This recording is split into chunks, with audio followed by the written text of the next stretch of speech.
Сәлеметсіздер ме, құрметті вебинар қатысушылары. Бүгінгі вебинардың тақырыбы спирт өнеркәсібі қалдықтарын ауыл шаруашылығы жануарлары рационында азықтық қоспа құрамында қолдану. Менің аты-жөнім Жұманева Торғын есімі. Мен қазақ азық және оны қайта өңдеу ғылыми зерттеу институтының аға ғылыми қызметкерімін.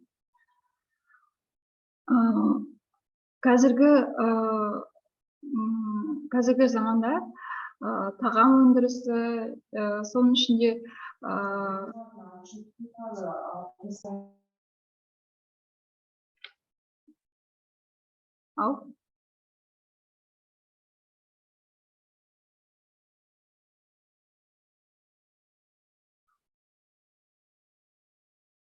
қазіргі заманда тағам өндірісі, соның ішінде ішімдік және де сусындар өндіру өндірісінің қалдықтары өте үлкен мөлшерде жиналып жатыр. Өйткені бұл өнімдердің жыл сайын өндіру мөлшері өсуде. Соған сәйкес олардың қалдықтары да одан әрі өңдеуді талап ету өзектілігі өсуде. Спирттік барда ол спирт өндірісінің, алкоголь өндірісінің негізгі қалдығы болып табылады. Бұл спирт өндірісінің ең соңғы сатысында үлкен мөлшерде қалып қалады. Бұл барданың құрамында көптеген құрғақ заттар және де тез бұзылатын органикалық заттар көп мөлшерде болғандықтан, ол шамамен 2-3 күн мөлшерінде температураға байланысты қоршаған ортаға, не болмаса канализацияға кеткен жағдайда 2-3 күн ішінде ол ашып, бұзылып, өзінің құрамынан токсиндік заттарды бөле бастайды. Алкоголь өндірісінің бұл қалдығын өтеу өте қиын болғанымен, өйткені оның мөлшері өте көп, бірақ ол барлық елдердің дерлік заңнамасы бойынша міндетті түрде өңдеуге міндетті спирт өндіретін кәсіпорындар. Мысалға, көптеген спирттік зауыттар спирттік барданың ең арзан жоюдың әдісін қолданады. Оны заң бойынша олар арнайы кәсіпорынмен одан ары өңдейтін, не болмаса өздерінің спирт зауытының жанында шағын цех орнату керек. Бірақ қазіргі жағдайда көптеген кәсіпорындар бұл міндеттемені бұзып жатыр. Себебі оларды көптеген жағдайда су қоймаларына төгу фактілер анықталып жатыр. Су қоймаларына төккен жағдайда, не болмаса топыраққа төккен жағдайда, бұл топырақта эрозияны тудырып, токсиндік заттардың әсерінен одан ары бұл жерде ешқандай өсімдік, не болмаса тіршілік көзінің пайда болуы өте қиын болады. Бұл жағдайда алкоголь өндірісінің қалдықтарының бұл түрі экологиялық сипаттағы қауіпті токсиндердің көзі болып табылады. Және мына графикте көрсетілгендей, бұл графикте дүниежүзі бойынша этил спирті нарығының көлемі көрсетілген. Бұл жерде қызғылт сары бұл Америка құрама штаттары, жасыл Бразилия, ақшыл жасыл ол Европа одағы, сарғыш ол Китай және қызыл Канада болып табылады. Бұдан көріп отырғанымыздай 2007 жылдан бастап 2017 жылға аралықтағы жыл сайынғы спирт нарығын есептегенде өндіру мөлшерін McKinsey & Flavel агенттігінің мәліметі бойынша жыл сайын спирт нарығының өте қарқынды түрде өсіп жатқаны байқалынады. Бұл бір жағынан тек қана бұл өнімге деген сұраныстың өсуімен бірге тағам ретінде, сонымен бірге Европа одақтарында, көптеген ақш-та және көптеген басқа да елдерде спиртті биоэтанол ретінде қолдану өте дамып бара жатқанымен байланысты. Яғни биоотындық көз ретінде спирт көздерін қолдана бастады. Яғни бұл жерде тек қана біз үйренгендей тек қана бидай, арпадан алынған спирт емес, сонымен қатар Европа одақтарында қалдықтардан, бұрыннан белгілі картоптан барда алынады спирт түбі. Сонымен қатар спирт нанның қалдықтарынан, түрлі тұрмыстық крахмалды қалдықтардың, кез келген тұрмыстық қалдықтардан спирт алынып, оны одан алып техникалық биоэтанол өндіруге жұмсалуда. Бірақ бұл биоэтанол болсын, құр этанол болсын, кез келген спирттік өнімді өндіру барысында шамамен 1 литр спирт, этил спиртін өндіру үшін 13 литр барда қалып қалады. Және бұл барда өте қоршаған ортаға қауіпті токсин көзі болып табылғандықтан, потенциалды түрде ол өзін үлкен мөлшерде қаражат талап етеді, одан ары өңдеуге. Қазақстанда шамамен ресми мәліметтер бойынша 142 этил спирті және өзге де алкоголь өнімдерін өндіретін өндірушілер тіркелген екен. Оның 7-еуі, ал соңғы менің оқыған мәліметтерім бойынша тіпті 26 спирт зауыты тіркелген Қазақстанда. Соның ішінде біздің Алматы облысында Талғар спирт акционерлік қоғамын білеміз. Бұлар осы бизнес-стат агенттігінің мәліметінше өткен жылдардағы алкоголь өндірісін талдау 2021 жылмен салыстырғанда шамамен 18 миллион тоннаға өсетінін күтілуде. Барданы су айдындарына, не болмаса су қоймаларына, кәріз құбырларына, не болмаса топыраққа төгу Қазақстан Республикасының заңнамасымен 1999 жылы шыққан 16 шілдедегі номер 429 бұйрығымен тыйым салынған болып табылады. Алайда шамамен осы біз айтқандай көптеген өндірушілер қазір 5 жылдық мораторий жүріп жатыр, мысалға кіші кәсіпорындарды тексеруге.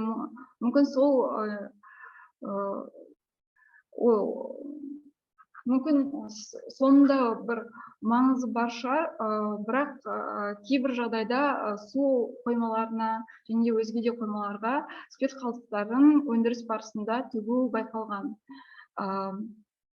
Спирттік осы барданы жоюдың көптеген елдерде әр елдің өзінің алдын алу жолдары бар.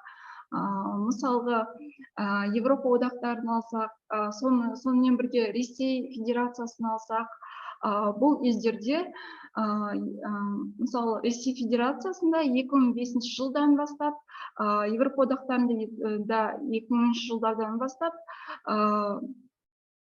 алкоголь өндірісіне арналған негізгі технологиялық жабдықты пайдалануға арналған қалдықтарының утилдеу және оларды одан ары қолдану экологиялық сараптамасының оң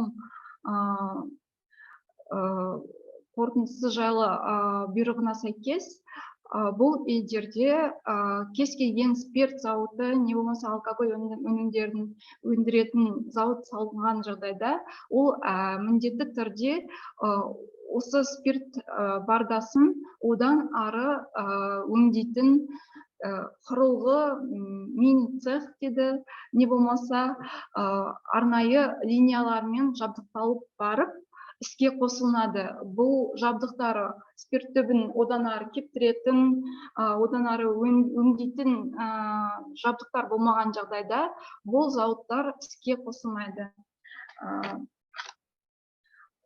Біздің айтып отырғанымыздай, мынау Ресей Федерациясында тіркелген су қоймаларындағы спирт бардасын төгу фактілері. Сонымен қатар, жалпы спирт бардасы туралы айтатын болсақ, спирт бардасын жоюдың негізгі қиындығы оның сұйық фазасында болып табылады. Яғни оның ішіндегі бүкіл спиртті булау арқылы бөліп алғаннан кейін одан сұйық фазасы қалады. Оны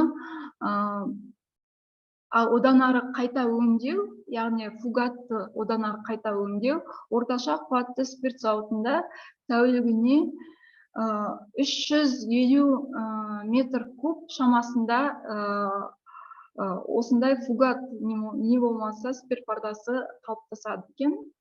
Әлемдік тәжірибеде негізінен булау немесе выпаривание дейді орысша. Булау станцияларында фугатты кептіру технологиясы негізінен қолданады. Оның құны бүкіл спирт зауыты жобасының 60%-ның құндылығын құрайды. Яғни спирт зауыты шамамен миллион тұрса, оның 600 мың теңгесі осы фугатты кептіру құрылғылары болып табылады. Солардың құны. Бұл шығыны сағатына 3200-ден 3800 килограммға дейін электроэнергиясын тұтыну 1 тонна құрғақ бардаға 80 киловатт сағатына құрайды. Технологиялық схемаларына қарасақ, осы спирт өндіру схемасына қарасақ, тәулігіне 3000 дал болатын спирт зауытына арналған барданы қайта өңдеу жобасының құны шамамен 45-75 миллион рубльді құрайды екен. Ал бардалардың мына суретте көрсетілгендей, бұл DDGS және WGS, DGS 3 түрі болады спирттік барданың. DDGS деген ол Dry Distilled Grains with Solidos. Бұл, яғни, құрғақ түрдегі барда, міне суретте көрсетілгендей. Сонымен қатар тағы да құрғақ барданың өзгеше технологиямен алынған түрі DGS бар және WGS ол Wet Distilled Grain, яғни сұйық түрдегі барда болып табылады. Ол 3 түрі ары қарай өңдеу барысында қолданылады. Осы DGS оның құрамында 10% ылғал мөлшері болады. Ылғал барда ол шамамен 65% ылғал мөлшері болады. Бұл WGS, яғни Wet Distilled Grain. Сосын үшіншісі DGS, яғни бұл толығымен әлі ылғал алынбаған, орташа мөлшердегі ылғалы бар. барда түрі болып табылады.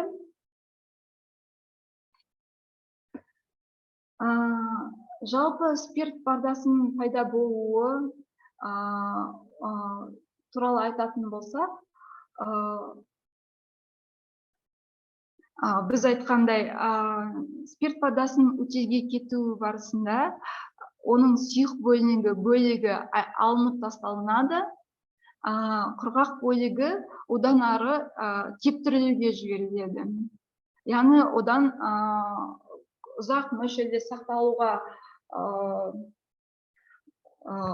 сақтауға болатын арнайы температура мен арнайы режимдерді қамтамасыз етуді, арнайы қоймаларды талап етпейтін, құрғақ түрдегі ұнтақталған барда түзіледі. Сонымен қатар оның қоюландырған бөлігі WGS дедік жаңа, ол WDS дедік, ол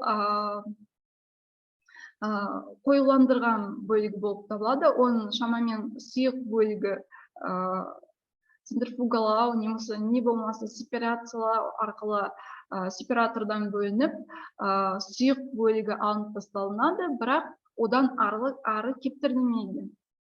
Сол күйінде одан ары ол тасымалдауға жіберіледі жақын арада, яғни 2-3 күндік немесе 1 күндік жердегі фермаларға, не болмаса ары қарай өңдеу зауыттарына жіберуге қолайлы болып табылады.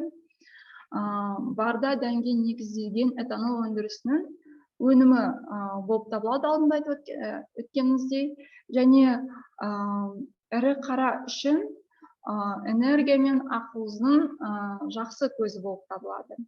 Дегенмен барда қоректік заттарды басқа тауарға қарағанда төмен бағамен қамтамасыз етілетін жағдайда өте үнемді арзан мал азығы болып табылады. Бұл оның қолжетімділігіне, тасымалдау шығындарына және де биоэтанол өндірісінің ағымдағы деңгейіне байланысты. Барда этанол өндірісінің негізгі өнімі болып табылғандықтан, сонымен қатар ол қазір өте қарқынды дамып келе жатқан биоотын алу үшін дәнді дақылдарды, тұрмыстық крахмал, құрамында крахмалы бар тұрмыстық қалдықтарды өңдеу барысындағы биоэтанолдың қалдығы болып табылады. Және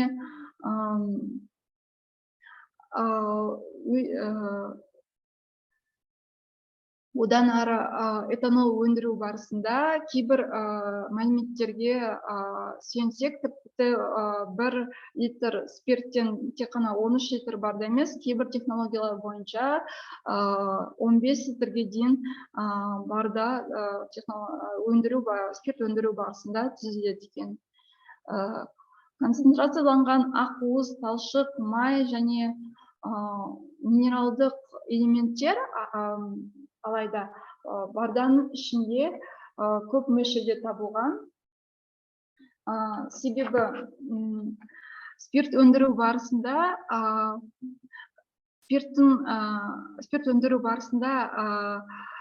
ферментациялаудан кейін энзимдермен, одан кейін қыздыру барысында, булау барысында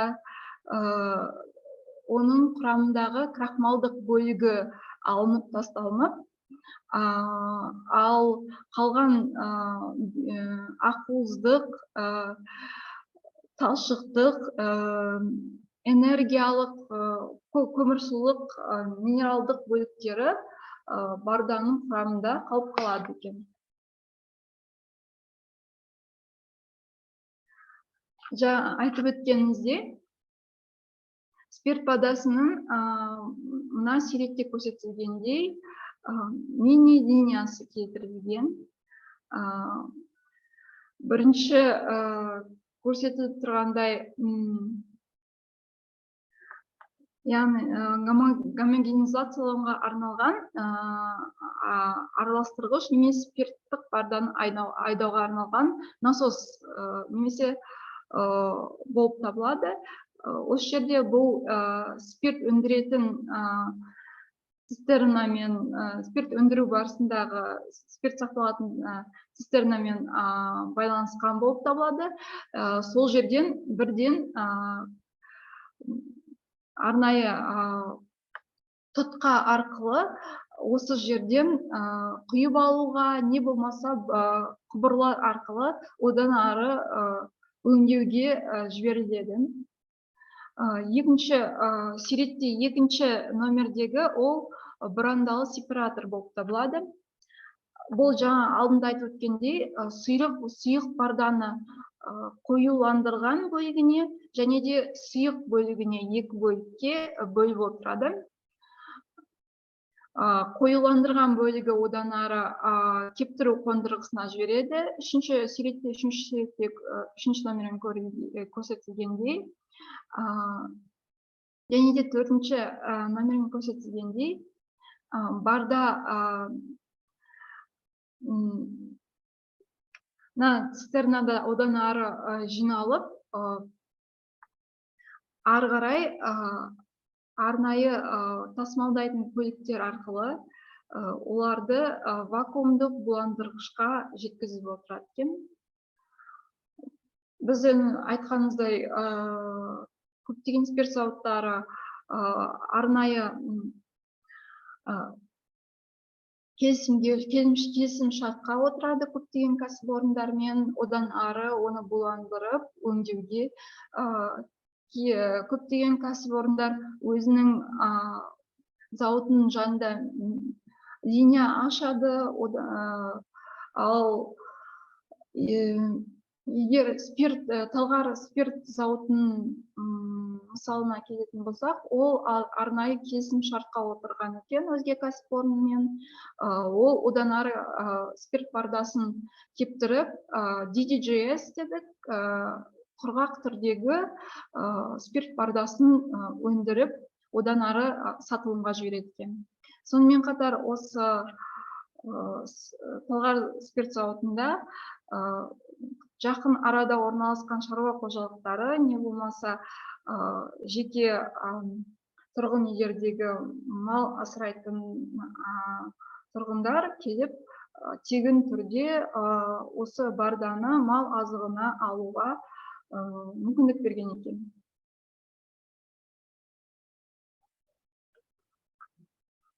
Яғни бұл да бір жағынан келісім шартқа отырған кәсіпорын әрбір тонна өңделген бардаға ақша алатындықтан, бір жағынан бұл зауытқа жақын арадағы шаруа қожалықтарының, жеке тұрғындардың барданы алып кетуі тегін болса да, бір жағынан оларға ақшаны үнемдеп отырады екен. Суретте көрсетілгендей, бұл спирт зауытының жанында орнатылған қондырғыны көрсетіп тұр. Яғни шағын цехта көріп тұрғаныңыздай буландыру құрылғысынан кейін кептірілген түрдегі азықтық барда шығарылып жатыр. Жалпы айтқанымыздай, барда ылғалды құрғақ түрінде шамамен 10% шамасында болады ылғалы, яғни 90% қырғыз заттан тұрады. Осы түрінде ол сатылымға шығады, арнайы орамаға оралып, не болмаса тонналап сатылады. Ашыту және құрғату процесінен кейін қалған бардада қатты заттар, жалпы сұйық бардада қатты заттар аз болады. Және сұйық бардада барданы тікелей малға беретін де мүмкіндіктер бар.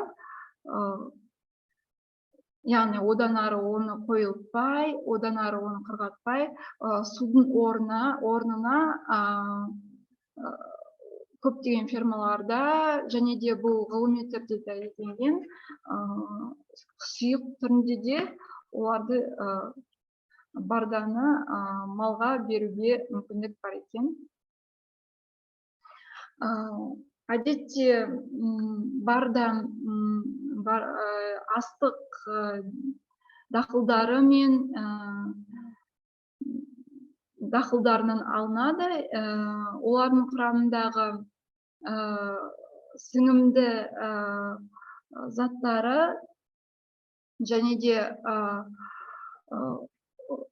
сонымен қатар ақуызы, энергетикалық құндылығы бар көмірсу мөлшері, минералдық заттар өте жоғары мөлшерде болады. Бардалық дәндер әртүрлі формада болады. Соның ішінде алдында айтып өткендей WDG барданың түрде әртүрлі болады. Қырғақ түрдегі DGS, WDGS бұл қойылған барда. Сонымен қатар DGS бұл да құрғақтар барданың бір түрі. Бірақ олардың осы түріне байланысты қоректік заттары мен құндылығы құрамы әртүрлі болып табылады.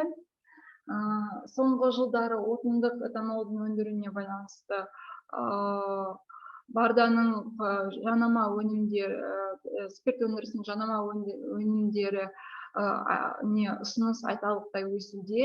Сонымен қатар осы уақытқа тағамдық этанолды өндіруден тек қана DGS қана қолжетімді болса, қазіргі уақытта WDGS, яғни Wet Distilled Grain Recitals, сонымен қатар CCDS, яғни жүгеріден алынған барда, сонымен қатар модификацияланған барда түрде шығарылып жатыр қазіргі спирт зауыттарында. Сонымен қатар тағы да жоғарғы протеин мөлшері бар барда түрлерде өте көп мөлшерде спирт зауыттарында, не болса арнайы осы спирт зауыты қалдықтарын өңдейтін зауыттарда ұсынылуда. Ал енді барданың химиялық құрамы айтып өткенімізде ол құрғақ ұнтақ түрінде болғандықтан, оның құрамында өте көп мөлшерде протеин, энергетикалық құндылығы жоғары болады, көмірсу құндылығы жоғары болады. Айтқандай, Петрухиннің мәліметтері бойынша сұйық барданың құрамында шамамен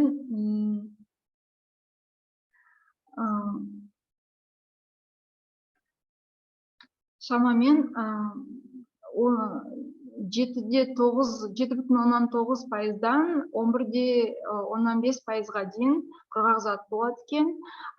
Бұл барданың тек қана құрамы ғана емес, сонымен қатар оның ішіндегі одан түзетін спирт мөлшерде, барда мөлшерде осы бастапқы шикізат түріне тікелей байланысты болады. Картоп бардасынан арнайы зерттеулер жүргізілген. Осы зерттеулердің нәтижесі бойынша, салыстырмалы сараптама жүргізу нәтижесі бойынша, картоп бардасынан неғұрлым аз мөлшерде барда шығады екен. Яғни аз мөлшерде қалдық түзеткен. Бардалық осы барданы қолдану, оны одан ары өңдеу технологиясын әзірлеу жұмыстарына шамамен 100 жылдан астам уақыт жүріп келе жатыр. Себебі барда бұрыннан келе жатқан алкогольдік ішімдіктердің өндіру барысында түзіледі.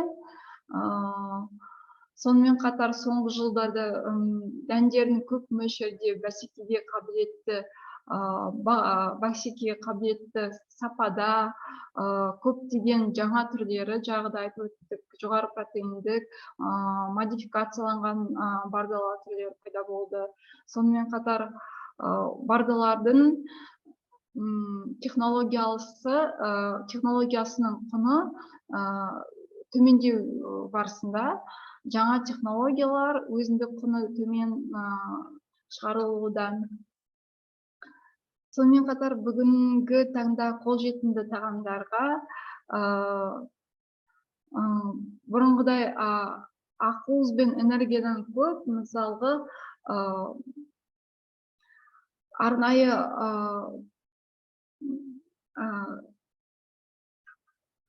азықтық дәнді дақылдарға қойылған сұраныстан да көп мөлшерде ақуызы бар, одан да көп мөлшерде май мөлшері бар, одан да көп мөлшерде энергия мөлшері бар. Барданың түрлері түзілуде өндіру барысында. Сонымен қатар барданың құрамындағы қоректік заттар, құрғақ барданың құрамындағы қоректік заттар салыстырмалы түрде кестеде келтірілген. Бұл жерде көрініп тұрғаныңыздай барда бұл бидайдың стандарттық орташа түрдегі бардасы.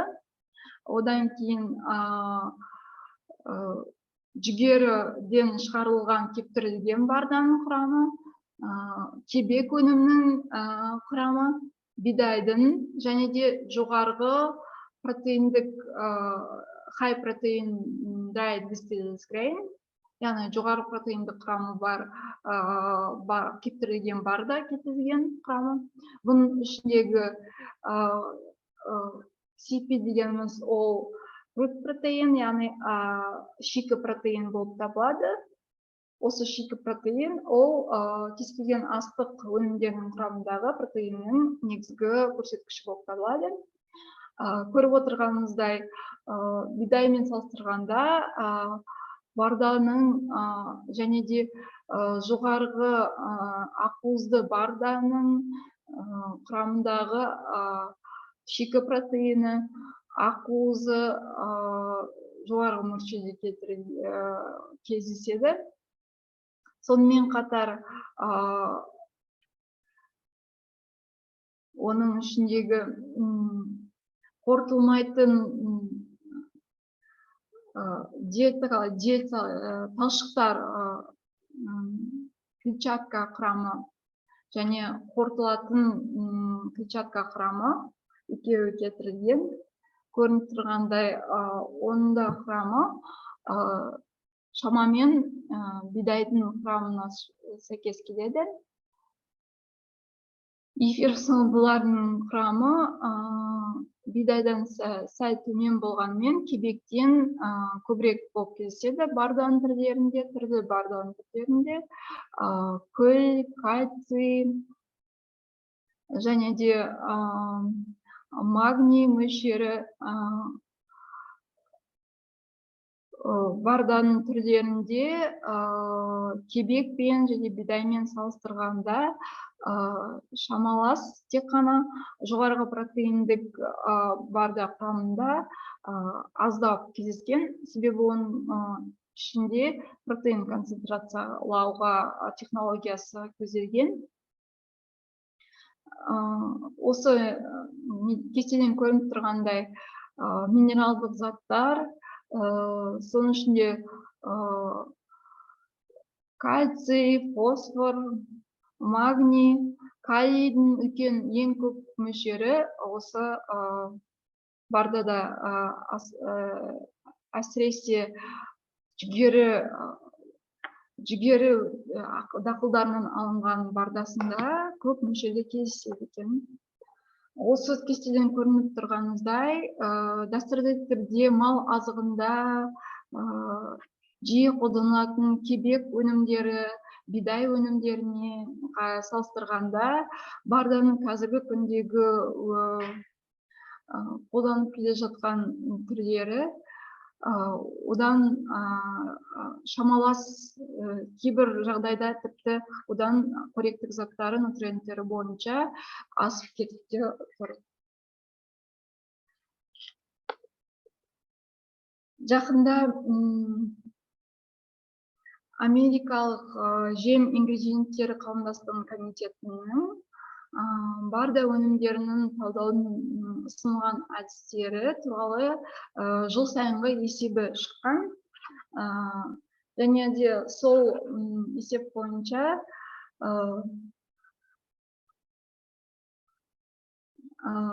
осы алдында көрсетілген кесте құрастырылып, салыстырмалы түрде сараптама жүргізілді. Ал спис және де басқа да ғалымдардың жүргізген зерттеулерінің нәтижесі бойынша аналитикалық ақпараттар бойынша барда өнімдерінің энергетикалық құндылығы және де оның құрамы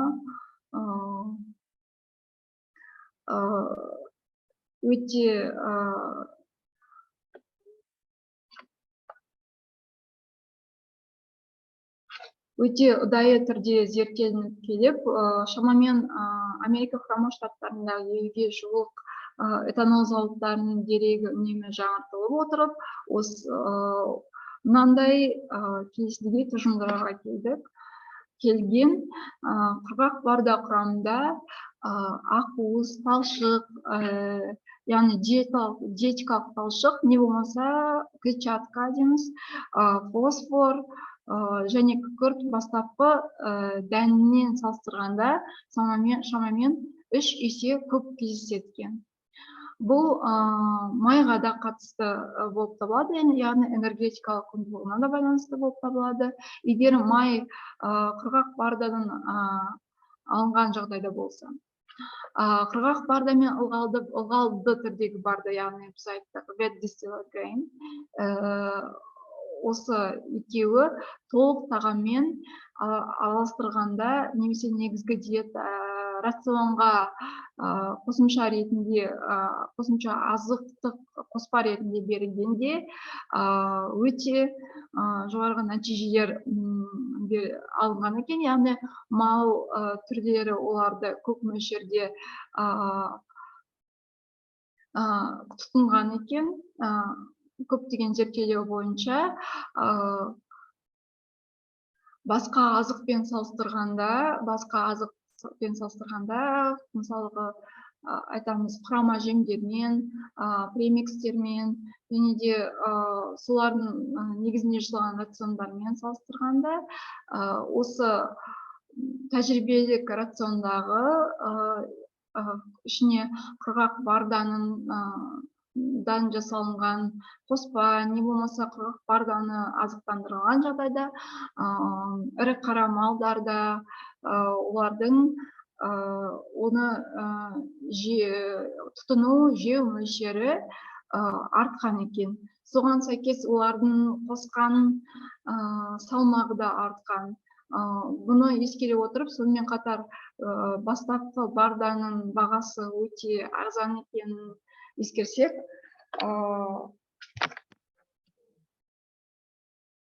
бұл құрама жемдердің жалпы малды азықтандырудың, оны бордақылаудың өзіндік құнын төмендетуге мүмкіндік береді. Құрғақ диетаның шамамен 15%-нан азында құрғақ барда ақуыз қоспасы ретінде соя шроты, не болмаса рапс шроты орнын алмастыра алады екен. Біз білетініміздей құрама жемдердің құрамында жалпы мал рационын бордақылау барысында ең қымбат мал азығының бірі ол соя шроты мен рапс шроты болып табылады. Бірақ бұлардыға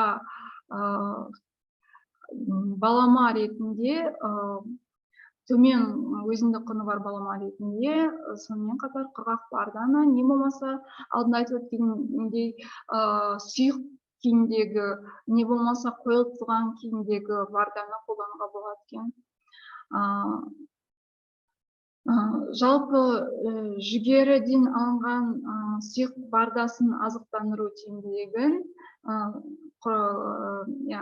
бақылау және тәжірибелік рациондардағы азықтанған малда салыстырғанда жүгеріден алынған сұйық ылғалды қойылған бардамен азықтанған ірі қара түрлері 5%-ға тиімділігін арттырған. Яғни диета рационға 10%-дан 20%-ға дейін енгізгенде максималды әсерге максималды салмақ қосуына қол жеткізген. Яғни сонымен қатар фосфор деңгейі құрғақ бардада өте жоғары болады. Бұл өте ескере өтетін жайт, себебі оның құрамында құрғақ барда бар рациондар ақтастымыз немесе мел дейді. Яғни құрамында кальций бар көптеген өзге азықтық қоспалармен қосымша байытылуы керек рацион. Себебі біз білетініміздей фосфор мен кальцийдің арасындағы қатынас малдың денсаулығына өте зиян тигізуі мүмкін өсіп кеткен жағдайда. Сол себепті бардамен бордақыланған жағдайда, не болмаса бардамен өсірген жағдайда малдарды, мал түрлерін, олардың құрамына міндетті түрде трикальций фосфат деген түрде бар, монокальций фосфат деген түрі бар.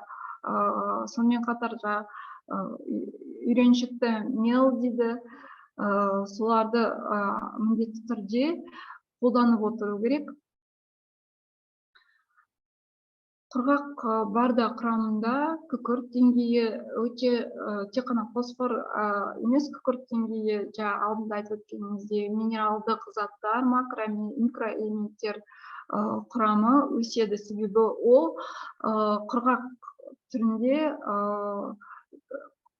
концентрацияланады. Себебі оның құрамында 90% құрғақ зат болғандықтан құрамында дәнді дақылдарға қарағанда күкірт деңгейі жоғары болып табылады. Және ол барданың түріне, оның алынған шикізатына, технологиясына байланысты өзгермелі түрде өзгеріп отырады. Шамамен 0,135-тен 1,4%-ға дейін. Бірақ ғалымдардың айтуы бойынша 0,4-тен жоғары, 0,3-тен жоғары жағдайда болғанда күкірт деңгейі мал рационында рацион міндетті түрде соған байланысты түзетіліп отыру керек. Яғни оның құрамындағы күкірт деңгейі азайтылып отыру керек.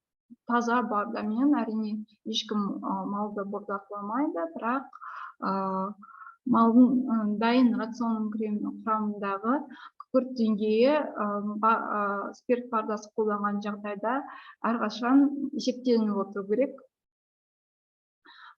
Біз білеміз, Калашниковтың анықтамалық кітаптары бар.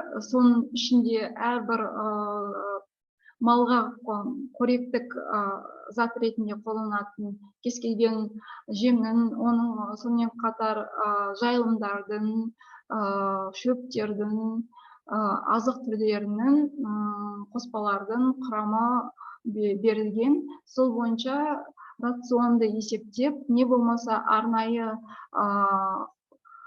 программалар арқылы оның құрамындағы күкірт деңгейі міндетті түрде қадағаланып отыруы керек. Сонымен қатар этанол құрамындағы қоректік заттар, біз айтқанымыздай, ол дәнді дақылдарға қарағанда 3 есе концентрацияланған түрде кездеседі. яғни оның ішіндегі тек қана минералдық заттар емес, сонымен қатар ақуызы, май құрамы, көмірсу деңгейі жоғары болып табылады. Бұл азықтардың тиімділігін асыра өсіреді.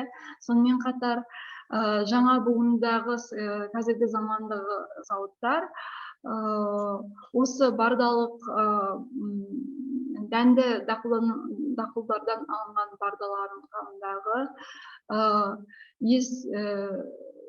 ескі тиімділігі төмен этанол зауыттарына қарағанда жаңа 5-10% шамамен көбірек мөлшерде өнім өндіретін жаңа технологияларды енгізуде. Сонымен қатар бұл әсіресе Америка Құрама Штаттарының батыс штаттарында енгізілген бұл технологиялар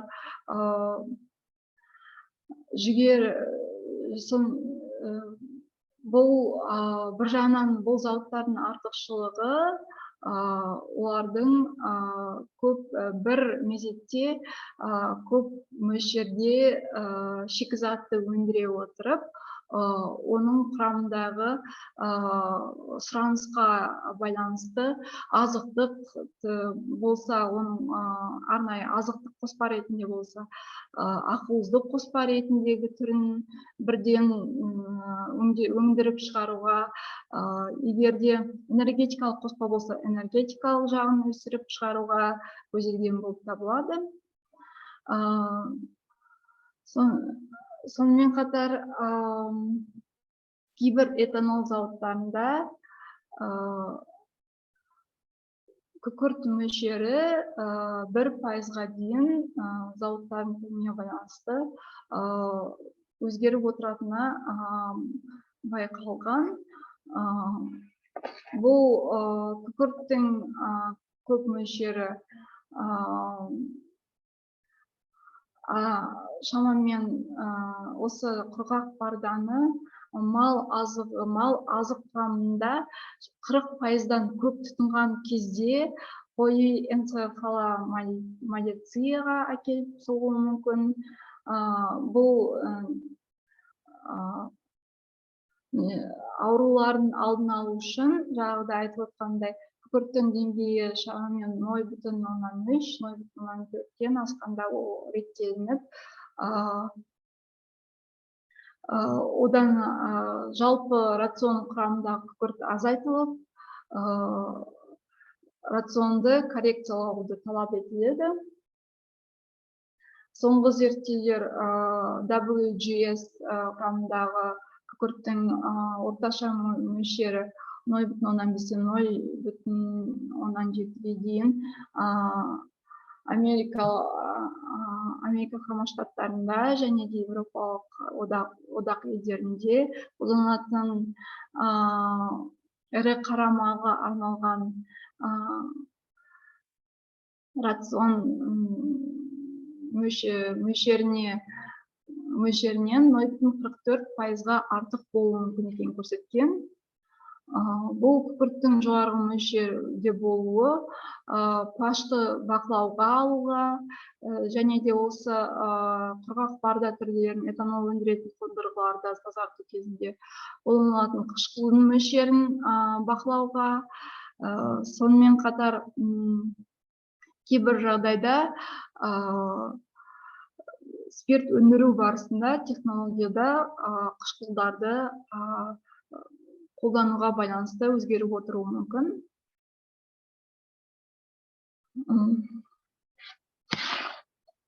Ал енді барданың сонымен қатар осы күкірт жайында айтып өтетін болсақ,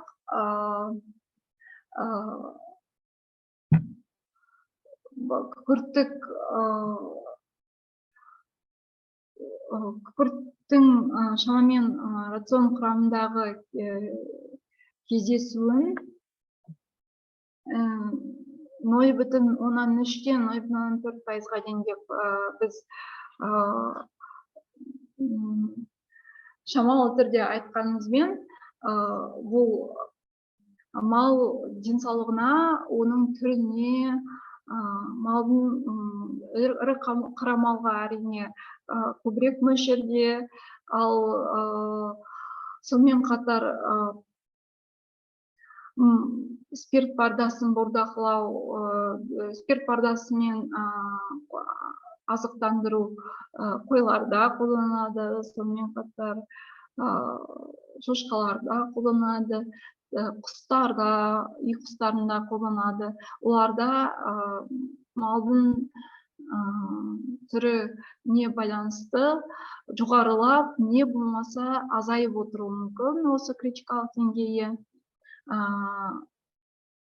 Соған байланысты бұл 0,4 деген ол ірі қара малға шамалап есептелген деңгей, ал басқа мал түрінің әрқайсының өзінің критикалық мөлшері болады. Қазір шамамен 10 минутқа үзіліс жасайық, келесі кестеге көшпей тұрып. 10 минуттан кейін қайтадан бастап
Кешірім сұраймын, менің даусым шықпай қалыпты. Мына кестедегі көрсетілгендей, жүгері және бидай дәндері мен оның бардасының мөлшері құрамындағы құрама заттарының мөлшері салыстырмалы түрде келтірілген. Бұл алдындағы бізде келтірілген кестеге ұқсас болып келеді, бірақ бұл жерде жүгері және бидай бардасы салыстырмалы түрде келтіріліп отыр. Яғни олардың әртүрлі шикізат болғанымен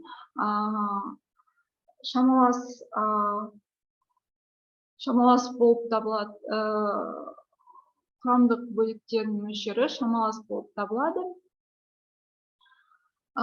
Бірақ шикізат түріне қарай оның мөлшері ауытқып ары-бері өзгеріп тұрады. Мына суретте дайын құрама жем келтірілген. Бұның құрамында шамамен 40% барда қосылған, құрғақ түріндегі, яғни DDGS дедік, құрғақ ұнтақ түріндегі барда қосылған. Оң жағындағы суретте ол жүгері бардасы, жүгері дәндеріне қосылып тұр. Ал сол жақтағы суретте көріп тұрғандай бидай негізіндегі құрама жемге бидай дақылдарынан алынған барда құрғақ түрінде қосылып тұр. Екеуінде құрамындағы барданың құрамы 40% болып табылады. Сүт, сонымен қатар біз айтып өттік, азықтық барда ең бірінші мал азығында бордақылау үшін қолданылады. Себебі ол малдардың мал азығын, құрама жемдерін жеу мөлшерін арттырып, сонымен қатар олардың соның салдарынан салмақ қосу мөлшерін де арттырады. Сол себепті оның құрамында ақуыз, энергетикалық құндылығы жоғары болғандықтан ол малдың аз уақытта көп мөлшерде салмақ қосуына өте тиімді пайдаланады. Бірақ екінші тағы да өзге де ғалымдардың зерттеуі, ол сүттің ірі қара малының сиырлар сүтіне осы барда негізіндегі рационды қолданғандағы әсерін анықтауға тырысқан. Сиырлардың рационында ылғалды, яғни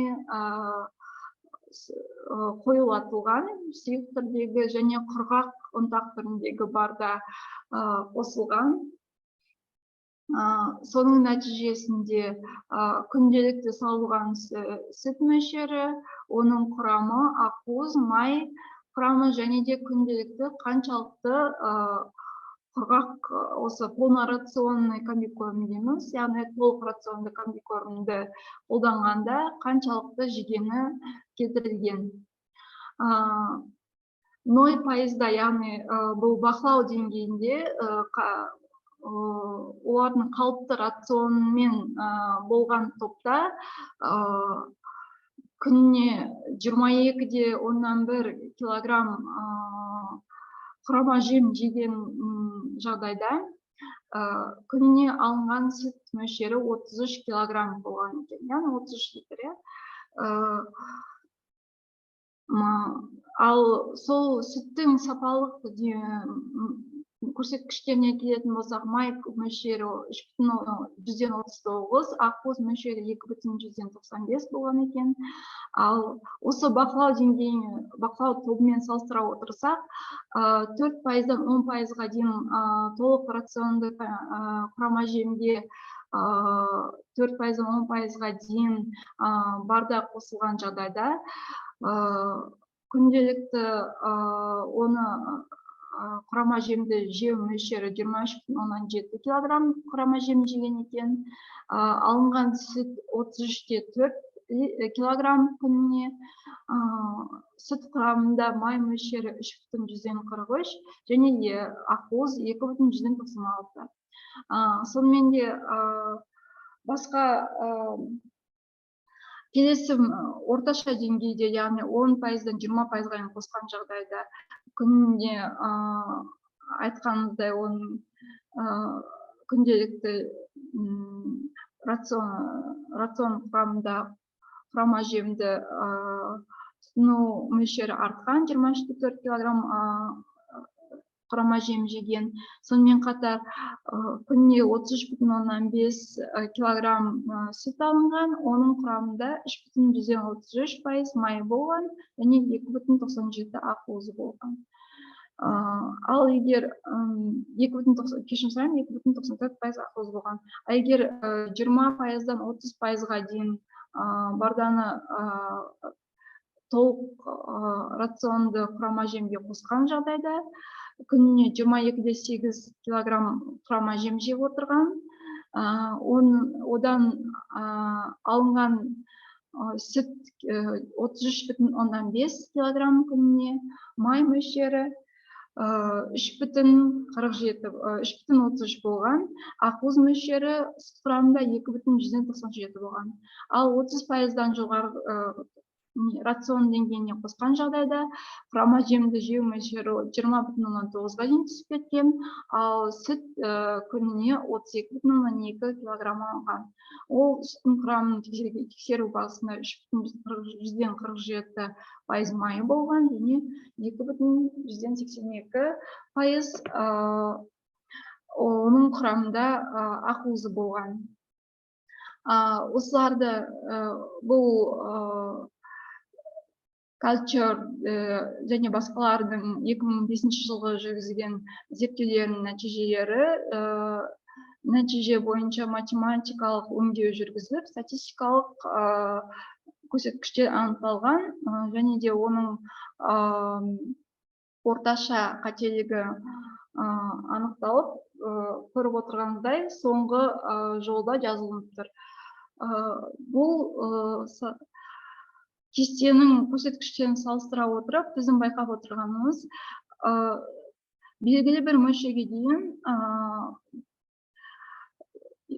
рацион құрамына енгізген жағдайда барданың түрлері, яғни бұл жерде құрғақ түріндегі барда және ылғал түрдегі барда оның күнделікті азықты тұтыну мөлшерін, жеу мөлшерін малдың өсіріп отырады екен. Сол арқылы бұл жерде тірі салмағы емес, енді сүт мөлшері, алынған сүт мөлшері өсіп отырған және де сүт мөлшері өскенмен бірге оның құрамындағы ақуыз және де май мөлшері де көтерілген. Яғни біз тек қана осы дәндік барданы қымбат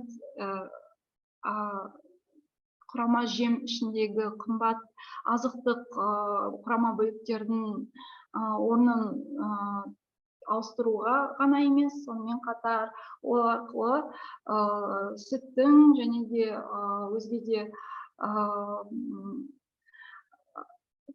көзделген мақсатты өнімдердің сапасын жоғарылатуға мүмкіндігіміз бар екен. Бұл кестені келтірген жағдайым, негізі жалпы алдында айтып отырғанымдай, барданың кез келген түрі ол негізінен тірідей салмақтың өсуіне өсүү деңгейин көтөрүү үчүн рационга энгизилет. Бирок сонун катар ол тек гана тирдей салмакты көтөрүүгө гана эмес, сонун катар сүт, бул жерде сүттүн сапасы менен мөлшөрүн арттырууга да өзүнүн тиімдүүлүгүн тийгизет экен. Бордақылаудың кезіндегі рационды әзірлеу кезінде енді бұл негізгі айтып өткендей барданың негізгі қолдану аймағы ол малды бордақылау. Оның құрамындағы энергетикалық және ақуыздық құрама бөліктердің орнын алмастыра отырып, рационның бордақылау құнын төмендетіп, бірақ көзделген өнімді сапасын сол алу болып табылады. Бордақылау кезінде рационды дайындау барысында міндетті түрде келесідегідей жайттарды ескере отыру керек. Спирт бардасының құрамы мен түрі, жаңағы алдымызда біз көрсетіп өткендей, жүгері бардасы болсын, бидай бардасы болсын, тағы да картоптан алынған барда болады.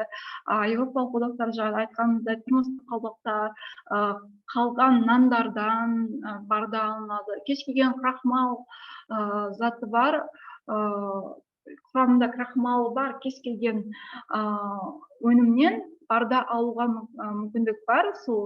Ол және кеңінен қолданылады. Сол барданың түріне байланысты, мысалғы ақшта арпадан көбіне барда алынады. Сол түріне байланысты, алынған технологияға байланысты спирт бардасының құрамы өзгеріп отырады. Соған байланысты спирт бардасының құрамын және түрін, яғни жаңа айттық, қойылатылған барда бар, WDGS, DDGS бар, құрғақ барда, құрғақ ұнтақ түріндегі барда, сонымен қатар концентрленген барда түрі бар, жоғарғы протеиндік құрамы бар барда түрі бар, модификацияланған барда түрі бар. Сонымен қатар қазір көптеген осы барданы өңдеу зауыттарында дайын азықтық қоспа түріндегі, яғни құрамында минералдық жаңағы кальций мен фосфор деңгейін реттеп, кальциймен байыту керектеді. Кальцийлік, трикальций фосфат, монокальций фосфат және де өзге де кальцийлік қоспалар қосылған қоспа түріндегі бардан жасалған қоспалар түрі бар. Осыны біліп отыру керек. Яғни оның құрамын, қандай барда түрін алып отырғаныңыз, оны қай шикізаттан алып отырғаныңызды, және де оның құрамы нақтын біліп отыру керексіз. Осы құрамын сіз не болмаса Excel'дегі рацион, Excel'ді рацион санау арқылы, Калашниковтың не болмаса Европа одақтары мен ақшта Nutritional Requirements of Cattle деген бар. Сол ақпараттық көздерді қолдана отырып, оның құрамын, бүкіл рационын есептеп, ол рационның түріне қарай сиыр, қой, құс, яғни мал түріне қарай, оның жынысына қарай, сонымен қатар оның бордақылау кезіндегі жасына қарай, яғни біз білеміз,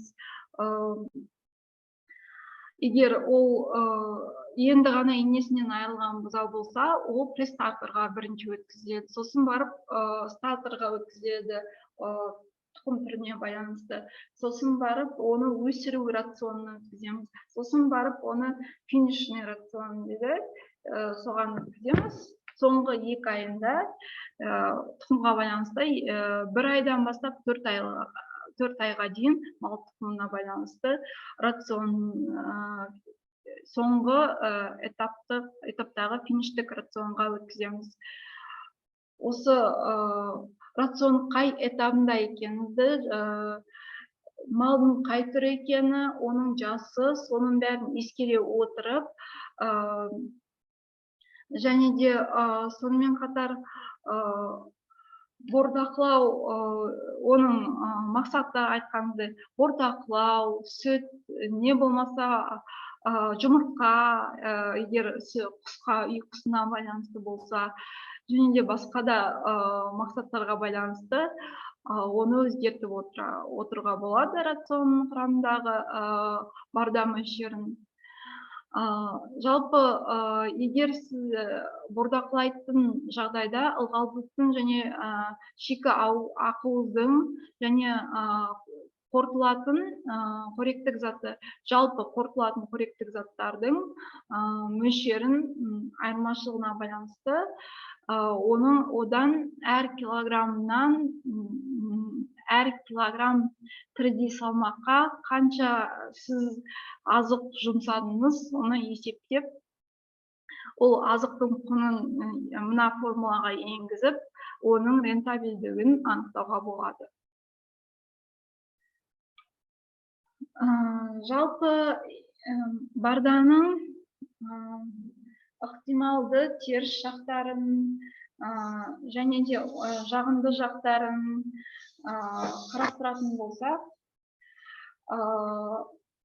әрдайым диетадағы, яғни рациондағы бұл жердегі күкірт деңгейін алдында айтып отырдық, тексеріп отыру керек. Ірі қара мал үшін 0,04%-дан аспау керек. Өзге малдың өзінің критикалық деңгейі бар, сол пайыздан аспауға тырысу керек. Егер асқан жағдайда, айтып өткеніміздей, ол мал ағзасындағы зат алмасу ауруларын туғызуы мүмкін. Сонымен қатар тағы да теріс жақтарына, бұл теріс жақтары болғанда, бұл міндетті түрде болмайды, бірақ теріс жағы болмайды, бірақ егер күкірт деңгейін, не болмаса рационды есептемей қолданып қоса берген жағдайда, осындай қауіптерді ескере отыру керек. Міндетті түрде Калашников дедік, арнайы жағы регламенттер бар, НРС деген шетелдегі, солардағы әр мал түрінің өзінің қажеттілігін ескере отырып, ақуызға, майға, әртүрлі дәрумендер деңгейіне байланысты рационды, егер программамен болмаса да, Excelмен есептеп, соны толықтай қамтып, не аспауға, не жеткізбей де қалдырмауға тырысу керек. Сұйық, сонымен қатар екінші қауіпті жағдайы, ол сұйық спирт түбін сақтауға арнайы температура мен қомақты орын керек. Яғни біз айттық, сұйық түрінде спирт түбі арнайы өңдеуді қажет етеді. Оны біз канализацияға, кәріз құдықтарына, су қоймаға ешжерге төге алмаймыз заң бойынша. Сол себепті оларды, егер сіз спирт зауытынан сұйық түрінде алып кетсеңіз, спирт түбін, оны арнайы температурада сақтау керек, және де ол сұйық болғаннан кейін үлкен мөлшерде сақтайтын цистерналарды, бөшкелерді, арнайы ыдыстарды, қараңғы орынды талап етеді. Сол себепті швециялық ғалымдар, Педерсон және оның тағы басқа ғалымдардың, швециялық ғалымдардың айтуы бойынша, сұйық түрінде бидайдан алынған барданы олар қараңғы жерде 20 градуста, бірақ температураны олар бір қалыпты деңгейде ұстағанда шамамен 10-15 күн сапасын жоғалтпай ұстауға мүмкіндік болған. Сол себепті міндетті түрде белгілі температураны көтермей не өсірмей ұстап тұратын тұрақты түрде сақтайтын қойма болу керек. Үшінші жағдай ол диетада рациондағы кальций мен фосфордың қатынасын міндетті түрде қадағалау керек. Айтып өткеніміздей, спирт түбінің құрамында фосфор өте жоғары мөлшерде болады. Сол себепті оған рационға міндетті түрде кальций мен байытылған қоспалар қосып отыру керек. Шамамен кальцийдің фосфорға қатынасы 2-ге 1 шамада болатындай қылып есептеу керексіздер. Сонымен қатар барданың жағымды жақтары да бар. Сол үшін біз оны азықтық қоспа ретінде мал азығы құрамында қолдануға ұсынудамыз. Себебі спирт түбінің құрамында құрғақ зат түрінде ақуыз 25%-ден 35%-ға дейін, шикізат түріне байланысты концентрацияланған күйде болады екен. Яғни айтып өткенімде, спирт түбі ол ақуыздық азықтық құрама бөліктердің орнын алмастыра алады. Сұйық және құрғақ түрдегі спирт түбі жүгері дәнінің, яғни еш өңделмеген жүгері дәнінің энергетикалық құндылығының шамамен 110-95%-дағы энергетикалық құндылығына тең болады екен. Яғни шамамен жүгері дәнінің құндылығына сәйкес, не болмаса одан да көп мөлшердегі энергетикалық құндылығын асып түседі екен. Үшінші жағдай, сұйық спирт түбінің, яғни қойылтылмаған түрдегі біз WDGS дедік, ол қойылтылған түрі, сол сепаратордан өтпей тұрған сұйық түріндегі спирт түбінің 1 тоннасының құны шамамен 400 теңге. Салғар спирт зауытының қазіргі баға көрсеткіші бойынша, яғни егер сіздің өзіңіздің таситын көлігіңіз болса, не болмаса сол спирт зауытының жанында ферма не шаруа қожалығыңыз болса, сіздің тегін дерлік азықтық жоғарғы ақуызды және жоғарғы энергетикалық құндылығы бар азықтық қоспаңыз бар деген сөз. Сонымен қатар мен өзім Осталға спирт зауытынан алып көрген тәжірибемнен айтайын, сіз 1 тоннадан аз алсаңыз, егер шамамен мен 20-40 литр, 50 литр алып көрдім, сондай шамада алып көрсеңіздер, онда ол тегін. 1 тонна құн ол жай символический баға болып тұр бұл жерде. Ал егер одан төмен баға төмен мөлшер болғанда, олар өздері дайындап құйып ыдысыңызға салып көмектесіп береді. Тек қана алып кетсе болды. Өңдеу өнеркәсібінің қазіргі жағдайы мен оның шикізат базасындағы жанама ресурстарды пайдалану мәселесіне түбегейлі жаңа көзқараспен қарауға мүмкіндік тууда. Қазіргі технологиялар, жаңа технологияларды қолдану барысында, себебі қазіргі жаңадан нарықта пайда болған құрылғылардың көмегінен аз уақыт арасында көп мөлшерде спирт бардасын өңдеуге, оны концентрациялауға, ақуызы бойынша концентрациялауға, не болмаса одан ары азықтық қоспа өндіруге үлкен мүмкіндіктер бар. Бүгүнкү таңда спирт өндүрүү кәсіпорындары органикалык калдыктардын едәуір мөлшеринин көзү болуп табылады.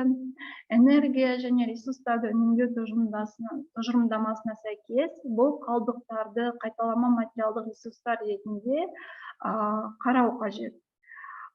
Сондуктан олардын курамында бастапкы шикізаттын курамында 25%га дейин корректик заттар бар экенин эскерүү керек. Сонымен катар минералдык заттарга бай экенин эскерүү керек. Спирттик калдыктардын макро және микро нутриенттердин айтарлыктай мөлшери бар экенин эскерип өтүү керек.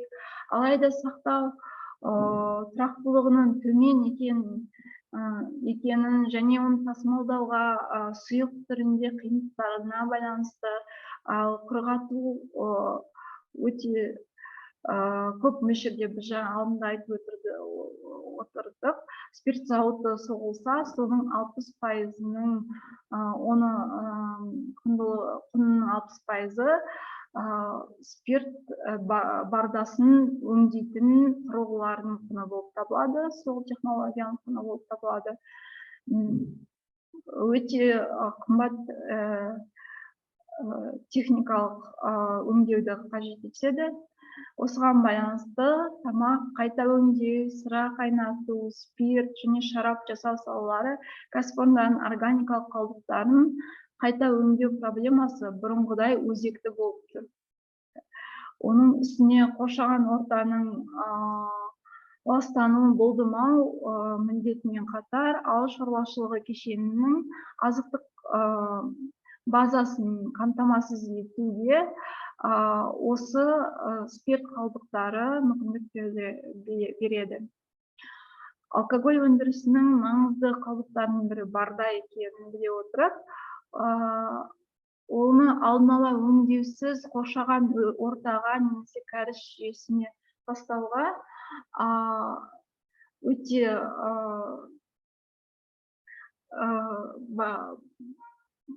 қауіпті екенін ескеру керек, тастамау керек. Барданың, спирттік барданың және биоэтанол өндіру барысындағы барданың және өзге де барда түрлерінің спирт өндірісін жанама өнімі ретінде екенін, оның 1 литр спирт өндіру барысында шикізат түріне байланысты 10 литрден 15 литрге дейін әр литр спиртте спирт бардасы түзілетінін ескере отыру керек. Жоғарыда айтылғандардың осы теріс жақтары мен жағымды жақтарын сараптай отыра, жаңа дәстүрлі емес шикізат түрлерін, биологиялық белсенді заттарды, осы спирт өнімдерін одан ары өңдеуде қолдану мүмкіндіктерін қарастыру керек. Мысалы, қазіргі уақытта спирт өндірісінің қалдықтарын көптеген микроорганизмдермен одан ары ферментациялап, мал азығын, азықтық қоспаларды дайындауға технологиялар ғалымдармен жасалынып жатыр. Мысалы, ашытқы микроорганизмдері, азықтық ашытқылар, мысалы, кормовые дрожжи дейміз, соларды спирт бардасында өсіріп, одан ары оны ферментациялап, оны тез сіңімді ақуызбен байытып, мал азығын өндіру технологиясы жасалынуда. Сонымен қатар Ресей Федерациясында биобардин деген адамдарға арналған азықтық қоспа дайындалған. Оның құрамында тек қана ақуыз ғана емес, сонымен қатар Б тобының витаминдері, сонымен қатар макро-микроэлементтері концентрацияланып жоғары күйде сақталынғаны ашылған ғалымдармен. және де азықтық қоспа ретінде шығарылатын биобардин биологиялық белсенді қоспасы шығарылуда қазір. Жалпы біздің вебинарымыздың мақсаты спирт өндіру қалдықтарын қолдана отырып, азықтық қоспа ретінде не болмаса толық рационды құрама жем құрамында, не болмаса бөлек азықтық қоспа ретінде мал бордақылауда, не болмаса өзге де мал өнімдерін алуда, мысалға сүтті айтып өттік, спирт өнімдері қалдықтарын қолдану мүмкіндіктерін көрсету болып табылған. Енді біздің өзіміздің институтымыздың ғалымдарымыздың зерттеулерін жүргізген зерттеулерін айта кететін болсақ, ол мына суретте көрініп тұрғандай ферментацияланған барда дедік жаңағыдай, арнайы оны пайдалы нутриенттермен байытатын, сонымен қатар пробиотикалық оған қасиеттер беретін микроорганизмдер, не болмаса ашытқылар арқылы ферментациялау арқылы азықтық қоспа алу үрдісі кетірілген. Бұның осы ферментациялау барысында ірі қара малына арналған азықтық қоспа алынды. Ол азықтық қоспа одан ары осы институттың ғалымдарының жасаған технологиясы бойынша және рецептурасы бойынша толық рационды құрама жем құрамында қолданылатын азықтық қоспа қылып кептіріліп жасалынды. Сол жақтағы суретте көрініп тұрғандай, азықтық қоспаны кептіру қондырғысында кептіріліп жатыр. Оң жақтағы суретте көрініп тұрғандай 500 килограмм көлемінде шаруашылық, тәжірибелік шаруашылық зерттеулер жүргізу үшін ірі қара малына азықтық қоспа спирт бардасынан тасымалдауға дайындалынып, орамаланып тұр. Бұл жерде шамамен 500 килограмм осы қазақ ғылыми зерттеу тағам және оны қайта өңдеу ғылыми зерттеу институтына қарасты құрама жем шығаратын цехтың ішінде біздің азықтық қоспамыз кептіріліп, одан ары бумаланып, тасымалдауға фермаға дайындалып қойылған. Бұдан ары ол құрама жем құрамында 10% мөлшерінде қолданылып, тәжірибелік шаруашылық зерттеулер жүргізілді. Зерттеу нәтижесі бойынша қазақтың ақбас сиырына жүргізілді зерттеуде. Осы зерттеу нәтижесі бойынша бордақылаудың соңғы сатысы дедік, фиништік сатысы 1 ай бойы бақылау топтарында 5 сиыр болған, 5 бұқашық, 5 бұқашыққа олардың фермада қолданып жүрген қалыпты рационы қолданса, тәжірибелі топқа ол қалыпты рационның 10%-дегі құрама жем мөлшерін біздің спирт бардасынан жасалынған азықтық қоспамызбен алмастырылып берілген. Нәтижесі бойынша 1 ай бойы 18 айлық бұқашықтарды қазақтың ақбас сиырынан азықтандыру нәтижесі бойынша бастапқы орташа салмағы бақылау тобында 338,6 болса, ал тәжірибелік топта 346 килограмм болған. Ал тәжірибе соңында 1 айдан кейін 355-те бір болса бақылау тобында, тәжірибелік топта 370-терге 6 болған. Жалпы бір бастың осы тәжірибе барысында бақылау тобында қосқан салмағы 16,5 килограмм болса, шамамен орташа, тәжірибелік топтарда шамамен орташа қосқан таза салмағы 25-те 6 килограмм болған бір серінің қосқан салмағы. Яғни арасында шамамен 9 килограммдай айырмашылық барын байқадық.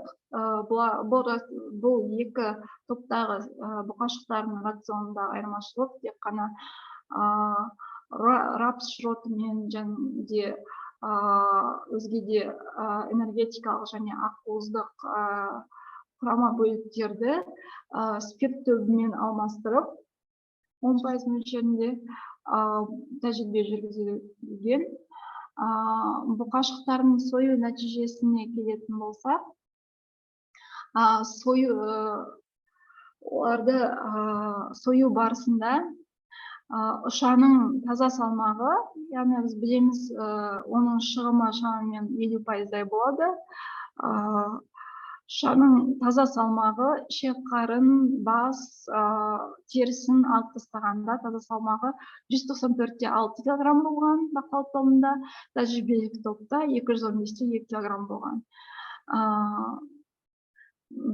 Сонымен бірге олардың шығымы, яғни таза еттің шығымы ұшадан бақылау тобында 54-те 8 болса, тәжірибелік топта 57-те 9 процент болды, пайыз болды.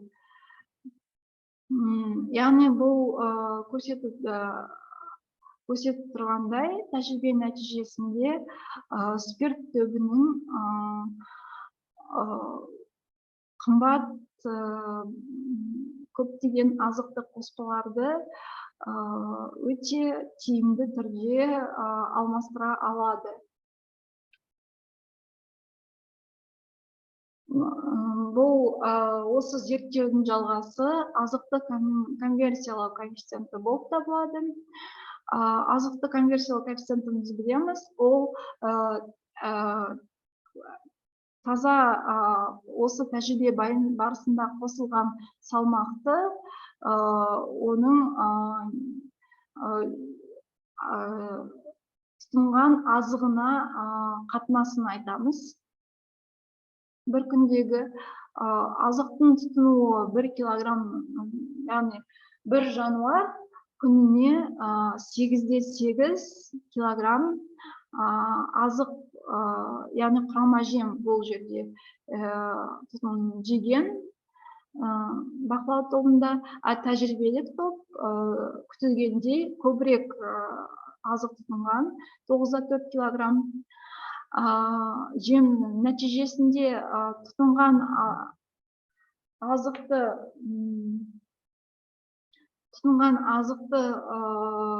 қосқан тірідей салмағына қатынасын арқылы конверсиялық коэффициентін есептегенде, бақылау тобында конверсиялық коэффициент 11-де 7 болса, тәжірибелік топта 8,7. Біз білетініміздей, азықтың конверсиялық коэффициенті неғұрлым төмен болса, соғұрлым ол азықты тұтыну тиімді болып табылады. Яғни соғұрлым сол азықтың 1 килограмм салмақ қосуға соғұрлым аз мөлшерде жем жұмсалынды деп есептелінеді. Яғни бұл жерде тәжірибелік топ аз мөлшерде азықты конверсиялау коэффициентін көрсетіп тұр. Сол себепті зерттеу нәтижесі бойынша спирт түбінен жасалған азықтық қоспа тиімді деп табылды. Вебинар жүргізу нәтижесі бойынша мынандай келесідей қорытындылар жасауға болады. Рационда спирт немесе жемнің бөліктерін алмастыруға спирт түбін тек қана жемнің бөліктерін ғана алмастыруға емес, азықтың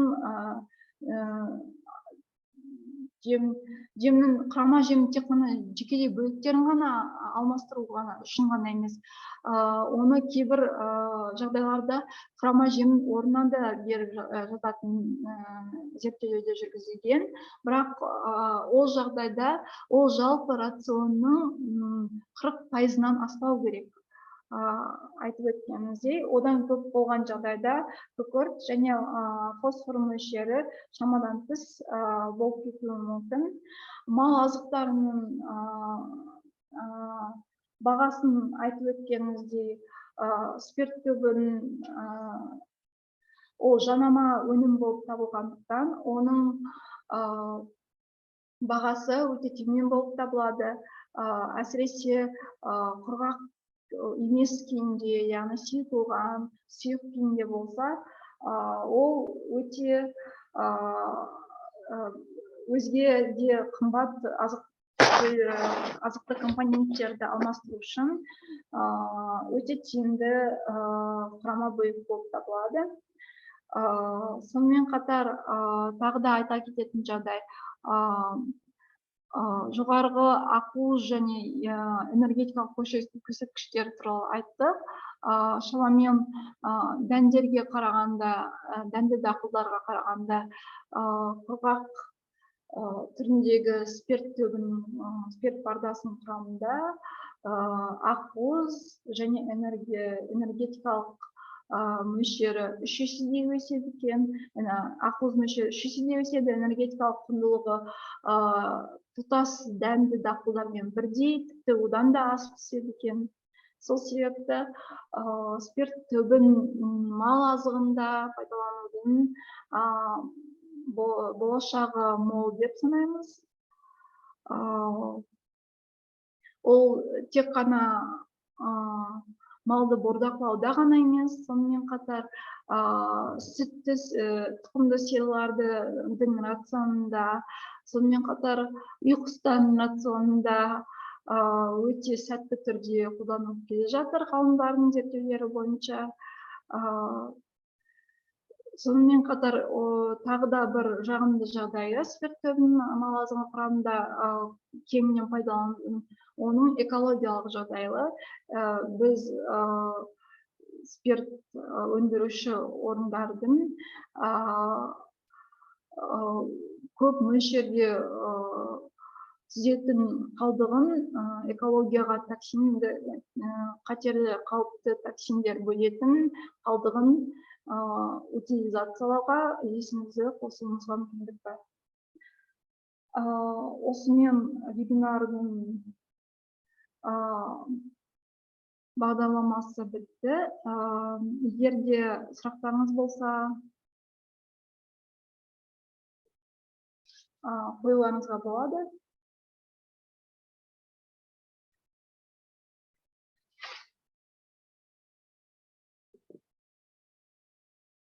Сонымен қатар айта кететін жағдай, бізде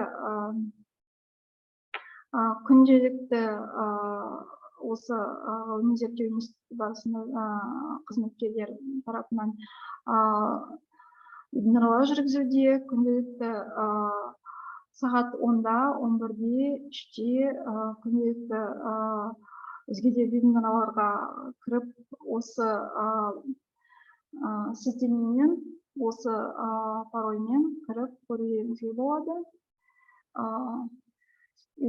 Мал азығы құрамында спирт түбін кеңінен пайдалануға сіздердің мүмкіндіктерін көрсеттім деп ойлаймын. Егер де қандай да бір сұрақтар болса, онда жауап беруге дайынмын.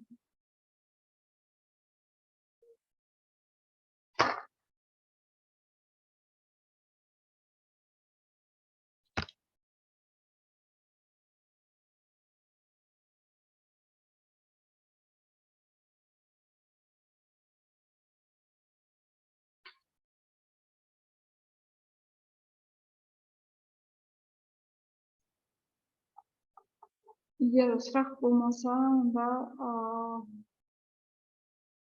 вебинарымызды аяқтайық. қатысқандарыңызға өте үлкен рахмет.